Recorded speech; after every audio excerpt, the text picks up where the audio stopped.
नमस्कार दोस्तों, गार्गी क्लासेस पर आपका स्वागत है। डेट आज की 12 अगस्त 2022। देख लेते हैं इंडियन एक्सप्रेस के इंपॉर्टेंट आर्टिकल्स जो अभी हम इस वीडियो में डिस्कस करेंगे। देखो, आज हमारे पास में दो इश्यूज़ हैं। पहला इशू तो रहेगा इंडिया ने अपनी तरफ से जो पुरानी परिस्थितियां थी उनको छोड़ करके अब नेटो के साथ में एक एंगेजमेंट स्टार्ट कर दी है 2019 से।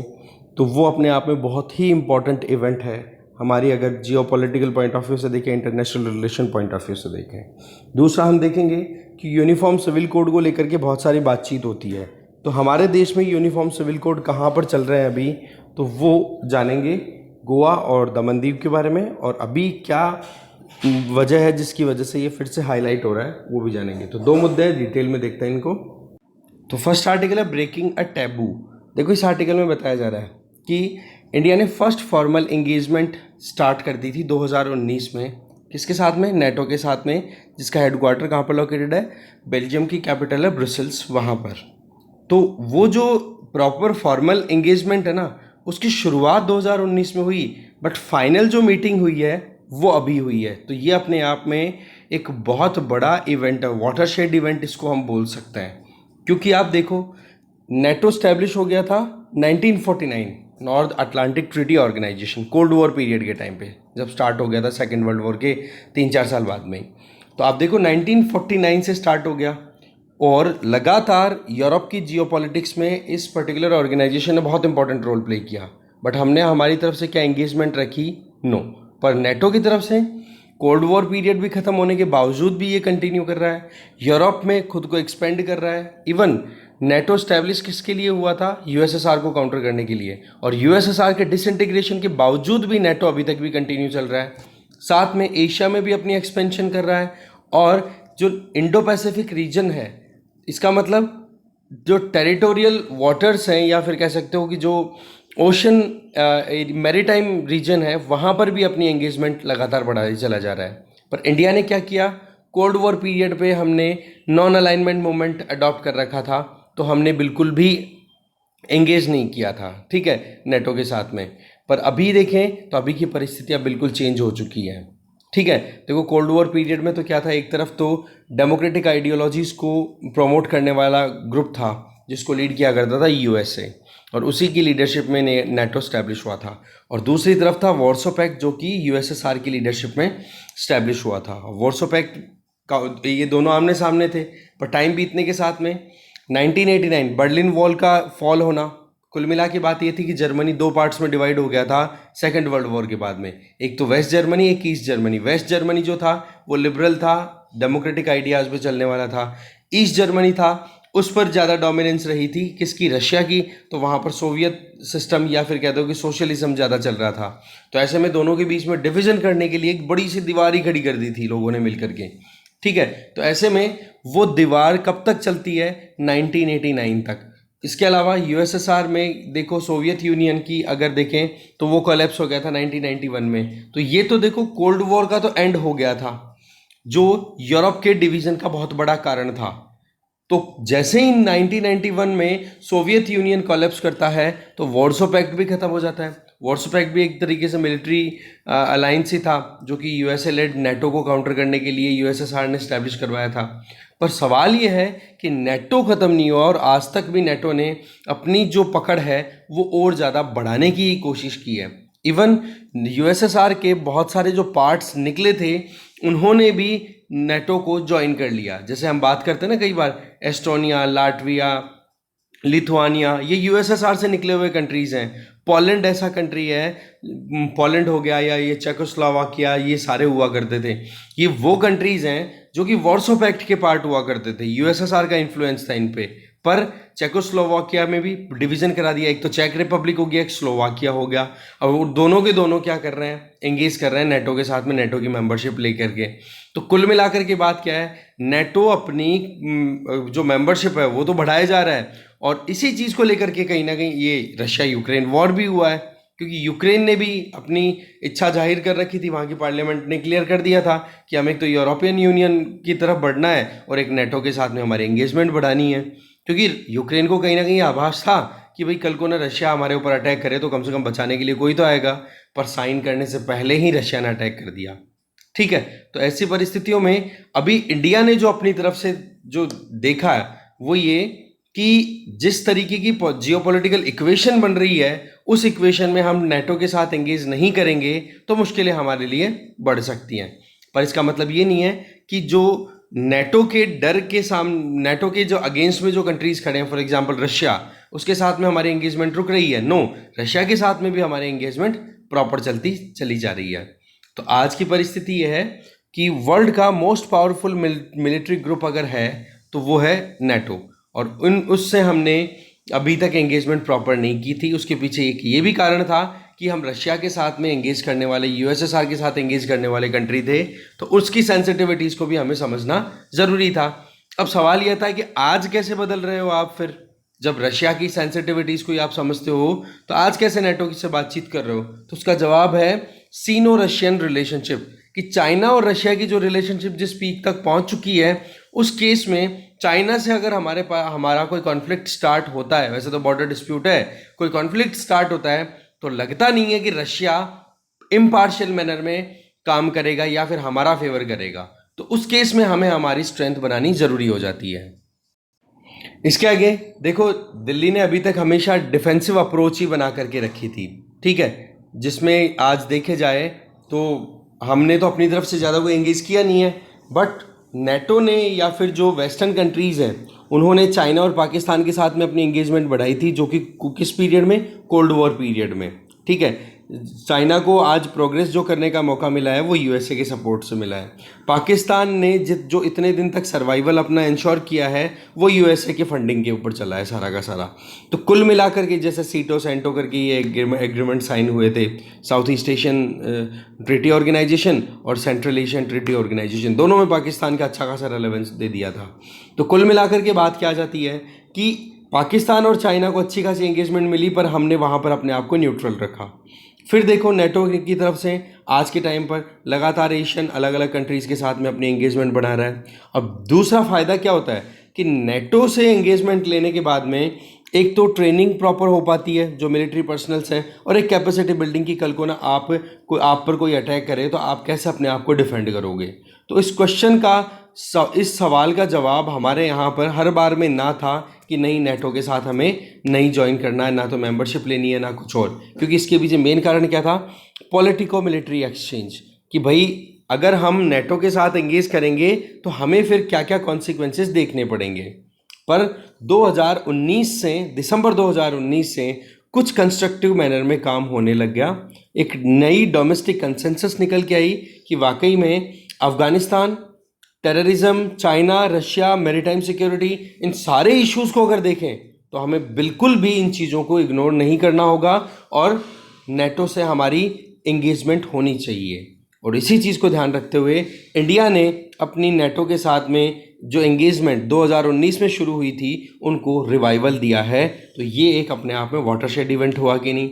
देखो, यूएसए ने अफगानिस्तान से विड्रॉ कर लिया, तालिबान ने अफगानिस्तान को टेक ओवर कर लिया, रशिया ने यूक्रेन पर इन्वेड कर दिया, यूरोप के हार्ट में कुछ ना कुछ इश्यूज चल रहे हैं। इसके अलावा चाइना लगातार अपनी असर्शन बढ़ा रहा है, सीनो रशियन रिलेशनशिप बहुत हाई लेवल पे चल रही है। इंडो पैसिफिक रीजन में देखो आज कितनी ज़्यादा सिक्योरिटी कंसर्न्स अभी हाईलाइट हो रहे हैं। तो कुल मिलाकर के ये जो पूरा सिनेरियो है, ये सिनेरियो इंडिया को कंपेल करता है कि भाई आप नेटो से बातचीत करो। तो कुल मिलाकर के आज इंडिया वर्ल्ड की बड़ी इकोनॉमीज़ में से एक है। इंडिया की सिग्निफिकेंस भी बढ़ी है, इंपॉर्टेंस भी बढ़ी है ग्रेट पावर के तौर पे। दूसरी तरफ हम हमारी वल्नरेबिलिटीज़ को देखें तो जो हम 2.5 फ्रंट की बात करते हैं, जिसमें एक तरफ चाइना, एक तरफ पाकिस्तान, एक तरफ हमारी इंटरनल सिक्योरिटी। तो चाइना पाकिस्तान बॉर्डर, हमारी दो ही तो बॉर्डर मेन है और वो दोनों बॉर्डर्स कहीं ना कहीं कॉन्फ्लिक्ट में चलती रहती है। खैर और कंट्रीज़ के साथ भी होती है बॉर्डर शेयर, पर इनके साथ में तो हमारा कॉन्फ्लिक्ट ही सॉर्ट आउट नहीं हो रहा है। तो कुल मिलाकर के इंडिया ने एक मल्टी अलाइनमेंट कॉन्सेप्ट पे काम किया है। कैसे? यूएसए के साथ अपनी रिलेशनशिप को गहरी बनाना, यूरोपियन कंट्रीज़ के साथ में अपनी पार्टनरशिप को बनाए रखना। इसके अलावा रशिया की बात करें तो रशिया की ट्रेडिशनल पार्टनरशिप है उसको बिल्कुल नहीं छोड़ना। यूक्रेन वाले मुद्दे पे हमने कोई स्टेटमेंट नहीं दिया रशिया के खिलाफ में। और चाइना के साथ में भी हम बातचीत कर रहे हैं कि बायलैटरल इशू है, अगर मिल बैठ करके सॉर्ट आउट कर लेंगे तो ठीक है। तो कुल मिलाकर के इंडिया की अप्रोच है मल्टी अलाइनमेंट, बहुत मुश्किलों से ये चीज़ पॉसिबल हो पाती है, पर फिर भी हमारे जो डिप्लोमेट्स हैं, हमारे जो पॉलिटिकल स्टैब्लिशमेंट है, वो कहीं ना कहीं इन चीज़ों को अपने हिसाब से मैनेज करने में सक्सेसफुल है।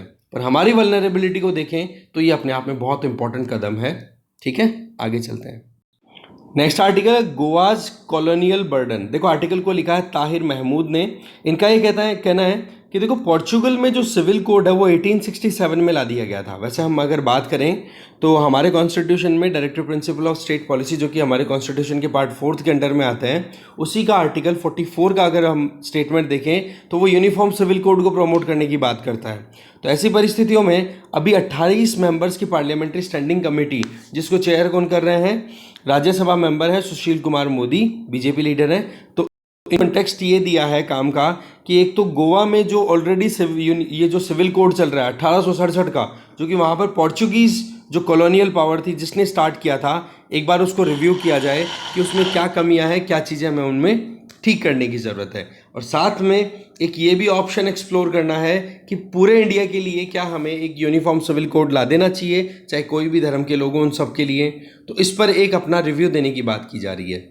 तो हम थोड़ा सा पास्ट जानते हैं, क्या है ये सिविल कोड का पास्ट। देखो एक तरफ हम देखें तो ज़्यादातर इंडिया पे रूल किया था ब्रिटिशर्स ने, बट पोर्चुगीज़ ने भी देखो कॉलोनी बना ली थी।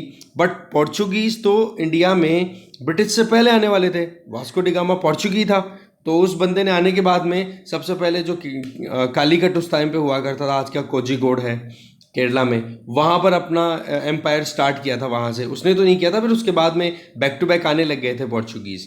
और पोर्चुगीज स्टेट ऑफ इंडिया, जिसको वहाँ की पोर्चुगीज लैंग्वेज में क्या बोलते हैं, एस्टेडो पोर्चुगीज डा इंडिया, ऐसे करके बोलते हैं। ठीक है, तो कैपिटल शुरुआत में तो कोचीन को रखा था और फिर उसके बाद में कैपिटल को शिफ्ट कर दिया था गोवा। तो कुल मिलाकर के आप बात देख सकते हो कि पोर्चुगीज का रूल मोर और लेस कहाँ पर चला, वो चला गोवा दमन दीव वाले एरिया में। और वहाँ पर इन्होंने रिलीजन बेस्ड कस्टमरी लॉज के लिए एक यूनिफॉर्मिटी लाने की बात की। कैसे कि भाई 3 ऐसे कोड हम रिलीज करेंगे जो कि नॉर्मली हर किसी को फॉलो करने हैं, छोड़ करके कैथोलिक्स को। कैथोलिक्स कौन, जो पोर्चुगीज थे मेनली, जिनका खुद का रिलीजन था क्रिश्चियनिटी में कैथोलिक। ठीक है, जो एकदम टिपिकल क्रिश्चियनिटी जिसको बोलते हैं, उसको फॉलो करने वाले। तो ऐसे में 3 लॉज में से पहला लॉ का नाम क्या था, usages and custom gentile Hindus of Goa, उनके लिए रूल था। इसमें क्या था कि जो भी नॉन कैथोलिक इनहेबिटेंट है, कैथोलिक्स को छोड़ दो, बाकी उसके अलावा जो भी हैं, जो कि हिंदू हैं या नहीं है, कोई फर्क नहीं पड़ता, वो भी इसके अंडर में कवर आ जाएंगे। कुल मिलाकर के कैथोलिक्स को तो छोड़ दिया और बाकी सबके लिए ये लॉ ला दिया। फिर आ जाओ दमन दीव को भी इसमें फिर बाद में ऐड कर दिया था। ठीक है, गोवा तो था ही, फिर दमन और दीव को भी ऐड कर दिया, क्योंकि ये भी कॉलोनी किसकी थी, पोर्चुगीज की। कुल मिलाकर के पोर्चुगीज सिविल कोड जो है वो 1867 में लाया जाता है, जो कि गोवा दमन दीव में अप्लाई हो जाता है। और फाइनल डिक्री कहाँ से मिलती है, पोर्चुगल के किंग के द्वारा नवंबर 1869 को। फिर ये कोड जो है वो नेटिव्स पे एप्लीकेबल तो हो ही जाता है, नेटिव का मतलब यहाँ के जो लोकल्स थे उन पर तो अप्लाई हो ही गया। फिर उसके बाद में ये था कि भाई कैथोलिक्स को आपने छोड़ दिया, ठीक है। फिर इसके बाद में अमेंडमेंट मतलब लाया जाता है इस सिविल कोड में 1910 में पोर्चुगल की पार्लियामेंट के द्वारा, और 2 civil marriage and divorce decree, और मतलब 2 नए कोड और लाए जाते हैं 1946 में। ठीक है, तो ऐसे में आप देख सकते हो कि कुल मिलाकर के मैरिज डाइवोर्स इनको लेकर के 2 डिक्री आ गई और एक ऊपर सिविल कोड ऑलरेडी था ही। तो ये 3 लॉज जो थे ये कंटिन्यू रहते हैं। पर फिर आपको पता है 1962 में हमने भी हमारी तरफ से ऑपरेशन कंडक्ट करके और फिर बाद में पोर्चुगीज को यहाँ से भगाया था, क्योंकि पोर्चुगल जो था वो बिल्कुल भी नहीं चाह रहा था कि इंडिया को हम वैकेंट करके जाए। कारण क्या था, ये नेटो का ही कॉन्सेप्ट था यहाँ पर, क्योंकि उस टाइम पर इंडिया ने तो नॉन अलाइनमेंट मूवमेंट को फॉलो किया था। तो नेटो कंट्रीज की प्रेजेंस, और पोर्चुगल नेटो मेंबर है, तो पोर्चुगल अपनी एक कॉलोनी कंटिन्यू रखना चाहता था, जिसकी वजह से कि वो इंडियन ओशन से पकड़ ना छूटे। ठीक है, तो पोर्चुगल की गवर्नमेंट जो थी उन्होंने बिल्कुल भी अपनी तरफ से एग्रीमेंट नहीं दिया था कि हाँ जी हम इंडिया को खाली कर देंगे। तो हमने फिर बाद में मिलिट्री ऑपरेशन कंडक्ट करने की बात की, तब जाकर के फिर पोर्चुगल का जो सिस्टम था वो कोलैप्स हुआ और 1962 में हमने इंटीग्रेट कर लिया गोवा दमन दीव को गोवा दमन दीव एडमिनिस्ट्रेशन एक्ट के अंडर में, और ये जो 3 टेरिटरीज थी, इन तीनों टेरिटरीज को हमने क्या कर दिया, यूनियन यूटी के तौर पे डिक्लेयर कर दिया। और फिर ये जो एक्ट था, इसमें ये प्रोविजन था कि कोई भी कॉम्पिटेंट अथॉरिटी या लेजिस्लेचर, जैसे कि आज अगर देखें तो गोवा में क्या है, गोवा में वहाँ की स्टेट गवर्नमेंट है। दमन दीव में देखें तो यहाँ पर सेंट्रल गवर्नमेंट का एडमिनिस्ट्रेशन चल रहा है, क्योंकि आज भी ये यूटी है। तो बोले ये कॉम्पिटेंट अथॉरिटी है, इनके लिए एम्पावर किया हुआ है कि आप इन सिविल कोड्स को रिव्यू करोगे, अमेंड करोगे, और जरूरत पड़ी तो रिपील भी कर दो, कोई इशू नहीं है। तो ऐसी परिस्थितियों में आज तक क्या ऐसा यहाँ पर हुआ, तो आंसर है नो। ना तो सेंट्रल गवर्नमेंट ने कोई एक्शन लिया, ना ही वहाँ की गोवा की स्टेट गवर्नमेंट ने कोई एक्शन लिया। इवन जो सेंट्रल गवर्नमेंट के द्वारा डिफरेंट फैमिली लॉज जो हमारे यहाँ पर बनाए हुए हैं, वो भी वहाँ पर एप्लीकेबल नहीं होते। जैसे कि जो 4 हिंदू लॉज लाए गए थे 1955-56 में, और तीनों टेरिटरीज में ये एक्सटेंडेड नहीं है। 1987 में गोवा को तो स्टेटहुड मिल जाती है, और दमन और दीव जो है वो हो जाता है सेपरेट यूटी। तो कुल मिलाकर के आप देखो कि गोवा में अब क्या आ गई, स्टेट लेजिस्लेचर आ गई, उसके बावजूद भी यहाँ पर कोई चेंजेस नहीं लाए गए। कुल मिलाकर के ना तो सेंट्रल गवर्नमेंट ने कोई काम किया, ना ही गोवा की स्टेट गवर्नमेंट ने कोई काम किया। उसके बाद में फिर आप देखो कि succession, special notaries, inventory proceeding act, ये कई एक्ट्स लाए गए। उन एक्ट्स में ये था कि चेंजेस लाए जाएं जो कि 1867 का जो लॉ था उसमें, पर वही चीज़ है, उसमें भी कोई आउटकम अच्छे से मिला नहीं। 2019 में दमन दीव जो यूटी थी, ठीक है, दमन और दीव, उसको मर्ज कर दिया किसके साथ में, दादरा नगर हवेली के साथ में। तो कुल मिलाकर के दमन दीव दादरा नगर हवेली मिलकर के एक पूरी यूटी का फॉर्मेशन हो चुका है, जहाँ पर सेंट्रल गवर्नमेंट का रूल है। पर क्या वहाँ पर अभी तक भी कोई चेंज लाए गए? नो। अभी तक भी लिबरेशन के इतने साल हो चुके हैं, उसके बावजूद भी कोई एक्शन नहीं लिया गया है। अब लॉ मिनिस्ट्री ने अपनी तरफ से कुछ बातें कहनी शुरू की है कि पोर्चुगीज़ के द्वारा लाया हुआ जो सिविल कोड है गोवा में, उसको में अमेंड करने की ज़रूरत है, एक बार रिव्यू करो। और इसके लिए राइटर बोल रहे हैं कि ये काम बहुत जल्दी हो जाना चाहिए था, पर बैक टू बैक सरकारें इसको डिले पे डिले करती चली जा रही हैं। आज हम 75 साल हो गए इंडिपेंडेंस के, उसके बावजूद कॉलोनियल लेगेसी अगर कंटिन्यू चलती है तो ठीक बात नहीं है। दूसरा, जो हिंदू लॉ एक्ट्स हैं 1955-56 के, उनको भी पूरे कंट्री में एक्सटेंड कर देना चाहिए जहाँ जहाँ पर भी वो एप्लीकेबल नहीं हो रहे हैं। क्योंकि गोवा के जो लॉज चल रहे हैं वो आज खुद देखो कि कितने सालों पुराने हैं, वो आउटडेटेड हैं, जो आज भी कहीं ना कहीं प्रॉब्लम क्रिएट करते हैं। अभी रिसेंटली कुछ इंसिडेंट भी हाईलाइट हुए थे द डाइवोर्स एक्ट ऑफ 1869 को लेकर के, तो बोले इसको रिपील करना बहुत ज़्यादा ज़रूरी हो जाता है। फिर आ जाओ आगे कि हमारे कॉन्स्टिट्यूशन में कहाँ पर यूनिफॉर्म सिविल कोड के बारे में प्रोविज़न किया हुआ है, आर्टिकल 44। देखो गवर्नमेंट अपनी तरफ से प्रीवियस कई सालों से बातचीत कर रही है कि यूनिफॉर्म सिविल कोड लाना चाहिए। वो बात अलग है कि 21st लॉ कमीशन ने अपनी तरफ से इस चीज़ को बोल दिया कि भाई अभी फिजिबल टाइम नहीं है, ना सिचुएशन है कि आप एकदम से यूनिफॉर्म सिविल कोड लेकर के आ जाओ। पर गवर्नमेंट अपनी तरफ से इस चीज़ के लिए डेडिकेटेड है, कारण कि जब डीपीएसपी में लिखा हुआ है, इसका मतलब गवर्नमेंट को अप्रोप्रिएट टाइम को देख करके, प्रॉपर रिसोर्सेज को देख करके ये काम करना तो है। ठीक है, अब देखने वाली बात है कि नेक्स्ट लॉ कमीशन कब आता है और कब वो रिकमेंडेशन देते हैं। दूसरी चीज़ कि अभी जो लॉ मिनिस्ट्री के द्वारा पार्लियामेंट्री कमेटी को जो टास्क दिया है कि गोवा के आप सिविल कोड को रिव्यू करो और रिकमेंडेशन दो कि क्या क्या हमें उसे चेंज करने की ज़रूरत है कि नहीं, या उसको रिपील करने की ज़रूरत है।